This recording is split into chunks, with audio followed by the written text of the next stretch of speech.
Welcome riding buddies, we're at Conondale for the 2021 Conondale Classic Weekend.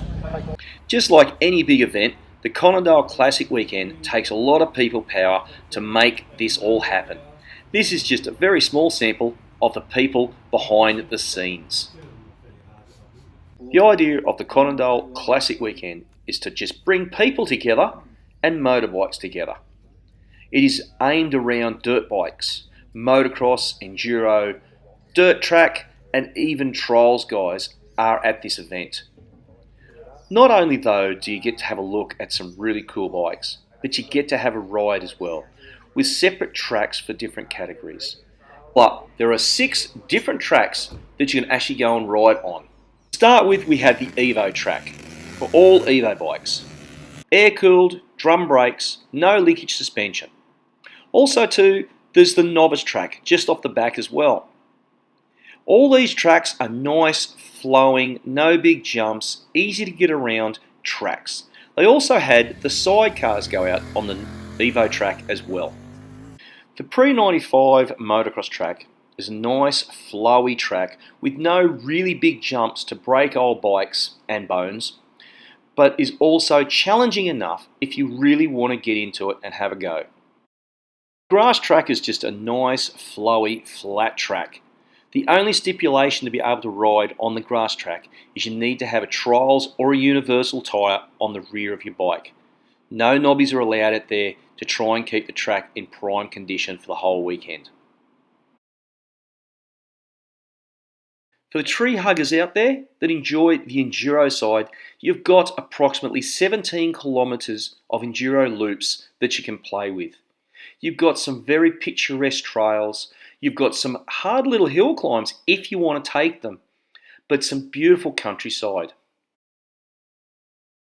For you trials riders out there, there was the full-on trials section.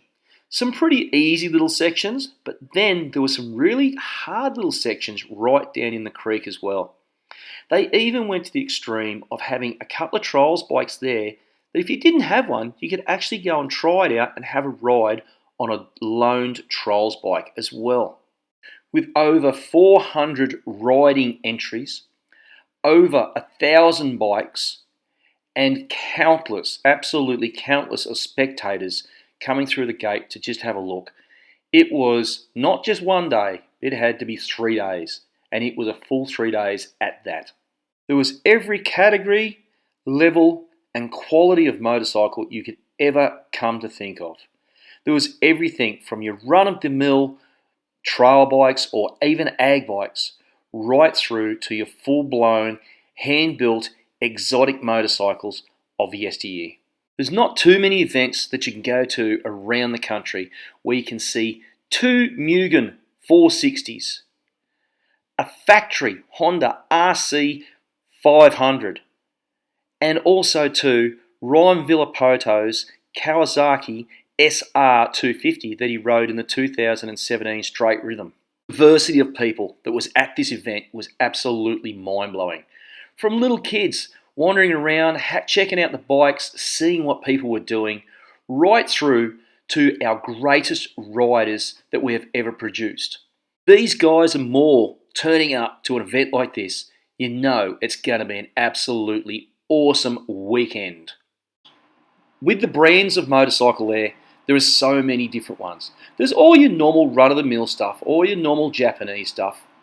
Then there's your Euro stuff, your common Euro stuff, Huskies, KTMs, Makos, that sort of thing. But then you come across the exotic stuff. Brands that you've never even probably heard of before. Kramer, Kramit, the proper old school SWMs, they were all there. So many high quality motorcycles on display for the whole weekend. It was pretty hard to work out where to look. But you just walk around taking photos, looking at different bikes, and talking with so many different people over the whole weekend. Also too, a couple of restorer clubs turn up and put on a bit of a display as well. They had some amazing bikes in their own little display. It was absolutely awesome to have a look at. Not dirt bikes, but still great bikes to be looking at.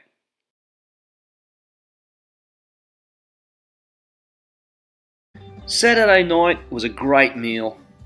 A lot of people, maybe some a little too much alcohol consumed, but also too, Saturday night was the big night for the raffles as well.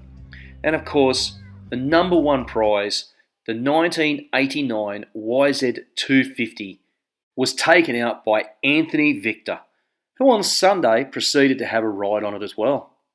So this has just been a very, very small look at the Conondale Classic Weekend for 2021. Make sure you get yourself along to the 2022 episode when it happens. If you haven't subscribed to my channel, make sure you do so, and also too, let me know what you thought of this event. So we'll just finish off with having a look at some more pics that I randomly took on the weekend.